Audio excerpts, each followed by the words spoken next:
Hi, this is Senator Adam Hollier, and this is the We Can Do Better podcast. I'm excited about my guest for this week.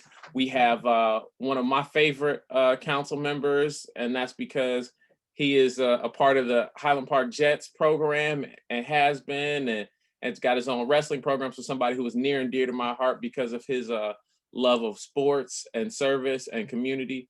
So, Council President, would you like to introduce yourself so people can get a feel for you, what you're doing, where you're from? Yeah. All right. Thank you so much for the introduction. I appreciate the invitation as well. My name is Carlton Clyburn Jr., and I'm the City Council President for the City of Highland Park. I'm also a fourth generation Highland Parker, so my family has been in Highland Park since the 50s. So this is where I did my growing up. This is the community that raised me. And it's just, it's a great pleasure to be able to serve and build the community that raised me. So I feel good. We're in a good place. We got a lot of good things on the horizon. So I appreciate you for all your support, and I just look forward to the build. Cool. And so when you talk about some of the things that you've been able to do and what raised you, can you tell us a little bit about the sports programs that you're involved in? I know that's something that's always been a uniqueness to Highland Park is having wrestling, and it gives folks in our community another option that for the more vertically challenged people like myself, it's not readily available. That's right. So of course you mentioned the Highland Park Jets, which is our football and cheer program. That's been going on since the 80s, but let's talk about the Silverback Academy, which is the wrestling program, and it's actually been around since '98. It started in Coach Pollard's basement. So, we moved it in the middle of 2000. We just got a lot of traction. So now, the program is phenomenal. We're taking youths ages 4 to 18. And, we're known across the country for our wrestling. I mean, we taking these wrestlers and we're competing in other markets. And it's a great thing. And we sending these youths to college. So, like you say, the vertically challenged or other options besides football or basketball or your more traditional sports, they have an opportunity to go to college. We got some that made, the Olympic team. We got some that's coaching on the collegiate level. We got wrestlers that's come back and they're coaching other high schools. They're coaching with the youth program. So that's something that's phenomenal, and it's something that I'm very, very, very excited about because it's a brand that we look to continue to grow and build. So, right now we're looking to get back home in Highland Park. We're based out of Highland Park. We're up at the field. We would like to do some expansions in the future, but that's something we'll get to. We keep around 20, 24 members on the team, and they're coming from everywhere. It was just Highland Park. Now we got people coming from Belleville, Pontiac, all over the place just to come and get some of the Silverback, Academy action. Well, I'm glad to hear that. We have one of your alumni, Warren Stanfield, who's in my office, who wrestled at MSU, is a member of that. And I just bring up sports because it makes such a big difference when you talk about, growing up in Highland Park and having options and being exposed to other people. It's one of those places where colleges are looking at you and making a difference. And so I just want to thank you for that work and to make sure people know that there are other sports. I played football and ran track, but the founders of the program was my pal football coach, and I remember him, making a very legitimate case to try and convince me to go to Highland Park High School to wrestle. And so, just very grateful that you were continuing that work and continuing his legacy in this space. Yeah. Coach Washington is doing a phenomenal job, and his son Lavelle Washington. So they've really taken on this torch, and they really, they're doing some great work. They're actually doing some great work. Speaking of great work, can you tell us what's going on in the city of Highland Park? What are you working on? What can people, look to? How can they be engaged? Like, what's going on in HP? Well, let's talk about some of the the development and business things, and then we'll get into some of the legislative things, which is, the council was more responsible for. But right now we have a huge project by Hamilton Corridor. The late Eric Means, condolences still to him and his family of his untimely, transition. But they're taking an area that has been blighted and overlooked for as long as I can remember, which is north of Davis and west of Hamilton, and they're doing a huge land grab where they clearing the area to develop a logistics and manufacturing company. They're talking about bringing 500 to 600 jobs in. So that's a great program and project to help kick us off on Hamilton. Also, Lakeshore Global, Wait, before they've taken. Carl, before you get too far in there, can you tell people what Hamilton looks like before that, and just talk a little bit about the impact of that development? Because people need to know that it's not just a development, but that it's going to transform the neighborhood. That it's going, people always say, well, is progress happening? When's my neighborhood going to look different? Right. And you say, well, I see these projects, but what's actually happening? Okay, so it's around 300 parcels that he combined, and it goes into Detroit. So it's right where Davidson and the Lodge kind of meet. So that's right on that Detroit Highland Park border. And you got, maybe 20, 30 of those parcels were really livable homes. So it was very blighted. We had to block the streets off because it was a huge dumping area. So right now you can actually see the Lodge Freeway from Hamilton Avenue, something that, I don't think I've ever seen. So they're knocking down some of the old dilapidated structures. They're clearing out all the brush and debris, the trees, clearing that out.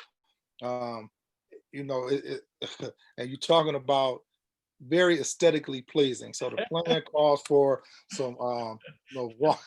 I'm telling you, I mean, that means a lot. You talking about, I'm just saying, water features to Greenway. I run over there. I can't tell you how many times I've gone over there and people be like, be careful. You in the neighborhood where people, the only thing they say to you when they see you and they leave you is be safe. Yeah. Be safe over there. It's like, I'm fine. Right. So, and it's a good, because see, it ties into so much. So, we got the Joe Louis Greenway that's coming through. We approved some bike lanes for Hamilton, which are running to Palmer Park. So we're really setting things up, and it's just really showing like Highland Park is ready to be involved. We want to work with other communities. We want to work with other, branches of the government to really help build our city and, improve the quality of life here. And so, like I said, this project here, you're talking about jobs, but you're talking about taking this area, like I said, close to 300 parcels that hasn't been on the tax roll. You're talking about city-owned, state-owned, county-owned properties. You're putting it on the tax roll. You bring in life, and it helps spark other development, because these people that's coming to get these jobs, now this justifies, building homes in some of the other vacant areas that we have. So it's a real good spark for us, and it's a great project. Eric Means, like I say, this was his, he really took this on, and it's something that we're going to see all the way through. So I appreciate Eric, and like I say, it's untimely, transition, but we stand in touch with the team and the family just to make sure this project succeeds and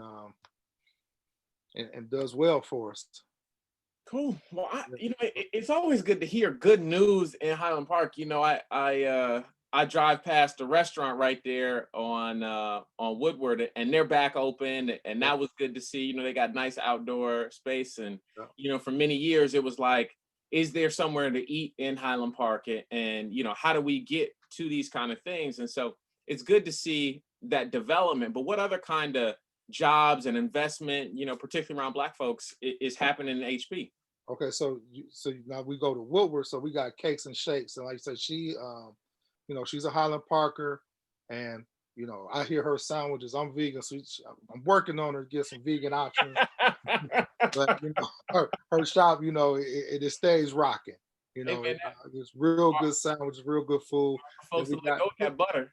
Like, I think I got her on the ropes a little bit. I just got to that meat, but when you like, hey, you can't cook with butter, people are like, you've lost me there, sir. That's right.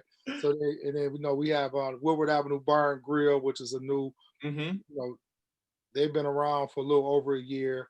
The Woodward Bistro right there on Woodward. So, that's the bars, the restaurants, bringing a little bit of a nightlife to Highland Park to brighten things up. So we have that. And then, so those are good and going, right? So we go back to Hamilton, Lakeshore Global has, they're bringing their world headquarters here, and they also building an engineering training facility for Wayne State. So we're gonna have a Wayne State engineering training facility right there on Hamilton, along with Lakeshore Global. They're putting, a lot of money in there. It's looking good. It's looking good. They're looking to be complete the end of the year, and they look like they on track. Just some other development, those job related. Movis is coming to Highland Park, Faurecia, and you got Magna doing an expansion, and each of those are going to bring 400 to 500 jobs. So that's all good. That's all good for the economy. That's good for Highland Park. That's good for the surrounding areas. We got to make sure we take advantage of all these, work together, and make sure the proper attention is coming versus, like you say, the bad news. I like to focus on the positive, and all of these things are positive, and they're all, things to look forward to. We also have on Oakwood Health. They open up a location. They have like 65 different clinics and 9 markets. So now this is like their 9th or 10th spot in this area. So we're happy to welcome them there to Highland Park. They did a grand opening last month, and they, I like their motto. I like what they stand for. So I'm happy to see that. Good healthcare for our seniors. Good support for the seniors, which we know we do have a heavy senior population.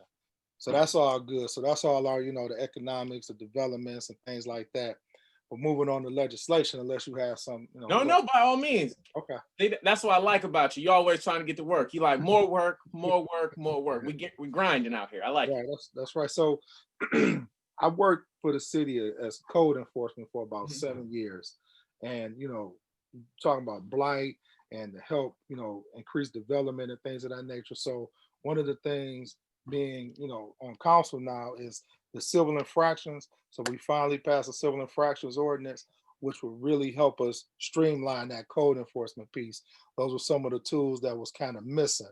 I have a nuisance abatement ordinance that's in the works for legal that I'm looking forward to coming out of, where it's going to hold these property owners accountable for their property instead of just sitting on them like the speculators and just sitting there waiting for something else to happen. They're going to have to do something with it. The CDACs, that's new to the charter, which is the Citizens District Advisory Council, which sets up pockets of community residents that really can participate with our new district. So the district council members will be meeting with them. All of the council members will be meeting with them. So that's something that I'm looking forward to. That really gives a voice to the people, and it also lets communication go, because one of the biggest complaints we get is people don't know what's going on in the city. So now we got all these tools and all this good stuff happening. Now we can kind of change the tone for the community. So we got the CDACs that can talk to the other residents like, look, we got all this good stuff. Let's get up. Let's be positive. Let's take care of our properties. Let's start, working, and we could work together. And we also, we got our fitness court coming. That it's been a long time coming, and that's a partnership with Wayne County. So you got to tell people what that is. You can't just tell them. Yeah. Okay. They don't know. Commissioner Martha G. Scott gave the cities a grant to do a fitness court, which is something that you into this kind of thing, and so I'm out with the youth. Where it's an outdoor fitness pad where residents can come and work out, and it's open, it's new equipment, and it's something that's going to promote fitness and health, and it's outdoors. So we're looking forward to that, and it's something that Sue over at the rec center been really working on hard. So I'm happy for her. I'm happy for the city that we're doing this. And more recently, the marijuana ordinance and that piece has been, that's one of the big hot items. And we recently passed an ordinance, and we're pretty happy about it because it's heavy in social equity. So this really gives an opportunity for Highland Parkers and people that's been, working and building at Highland Park, opportunity to get involved in this industry, which is $1 billion industry. It's projected to be $1 billion industry. And our people have been involved forever. It's just making sure that they can be a part of the legal part Absolutely. not get frozen now and not just be selling, you know, And be the or consumer. caretaker, That's but right. can be owners and Be can owners. be, you know, and And so it's that's built to something put I'm a working on at the same level, at the state level, is making sure that there are more social equity spaces. So you don't need $1 billion to right. buy in. So you don't, you know, and the same thing with, you know, having a criminal record, right? Like if you went to prison for selling weed, there's no reason that should prevent you from selling weed legally. And Correct. you got to make sure that those are the kind of things that can happen. Yeah. So we're excited. We feel like this is a great ordinance. I mean, Excellent. we really put some time into it. The council, the prior council, this is something they've been working on for 5 years. And Yeah. last year they thought they was ready, but when the state brought that social equity piece in, that solidified it. So we brought in an expert to really talk to us and walk us through this social equity piece, how we can best leverage this ordinance to benefit, residents in the city of Highland Park. So we feel good about it. We're going to get into more of a educational type series where residents can learn more about it. We're going to set the commission up, and they can engage residents that are interested and residents that have questions about it, because it's a lot of questions and pushback because it's oh wait, what's that. So we really need to educate everybody on what this really is. It's not, you're talking about getting rid of a black market to create something that could be more controlled and more beneficial to the city, because it has a lot of health benefits as well. So this is an industry like that's growing. I went to the MML convention virtually, and a lot of the mayors talked about how happy they were that they did get in, even though they don't know a lot about it. And then some of the mayors that didn't right away, or some of the communities that didn't, they say, hey, we in now. If y'all know anybody, send them our way. So everybody kind of seeing what it is, and instead of Johnny come lately, we want to get right in right now. So we're pretty excited about that. It's going to be some challenges, but they're good challenges, because we get an opportunity to grow this thing together. So we've been working a little bit. That's awesome. So one thing we like to do while we have you here is for you to share some good news. It could be personal, professional, something going on in Highland Park. Tell us something good. I think in this moment, everybody is like, man, if you could just tell me something good this week. Just tell me something good today. We up to fight another day.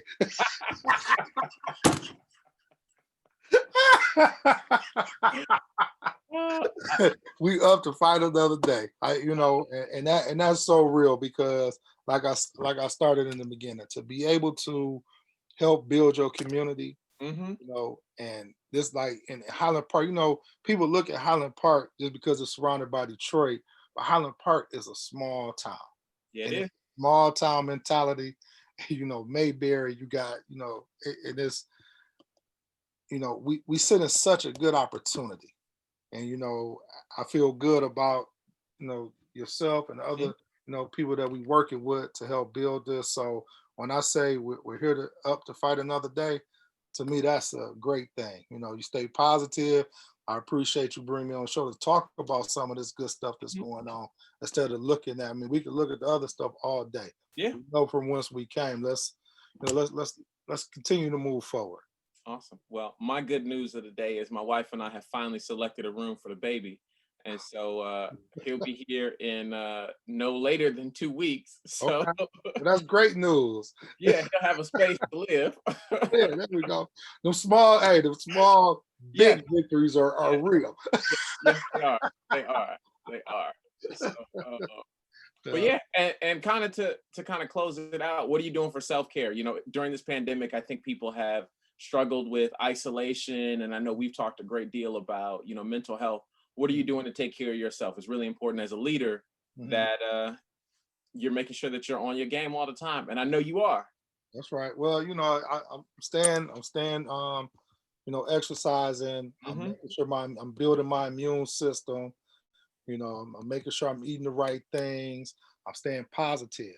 When you say mental health, I got, my 6-year-old daughter, my 15-year-old son, although I'm not a huge fan of teenagers, it's, I gotta say it. But he keeps me alive. You know what I mean? He keeps me Yeah. so sad going. And you know, my parents, so we got my mother back here. She had been in South Florida since '94. And we moved her right before the pandemic happened. And she is living, I mean, she is so happy. She's able to get in. This is like, so now she the third generation. So now she's here and she's able to put in and give back based off of me being in a position. So just to see the excitement of her and able to work with her close, I mean, just to see the smile and everything, and her and my sister, they working together. And it's just, you know, that to me, along with my team, keeps us positive, and we're able to lean on each other and help bring each other up when we're experiencing some of the downsides to this pandemic. We are there for each other to help keep us all good. That's what's up, man. I'm glad to hear that. You know, I've been exercising. I had a little personal win last week. I finally deadlifted 400 pounds. So okay. I'm feeling it. No, that's right. Well, good for you. Yeah, man. So thank you so much for coming on. This is council president from Highland Park, Carlton Clyburn, good friend of mine, community leader, community advocate, steadfast Highland Parker. Thank you so much for coming on. This has been another episode of the We Can Do Better podcast, and we're looking forward to having you back more and sharing more of your story. I appreciate that. Thank you so much. Mm-hmm. Have a good one.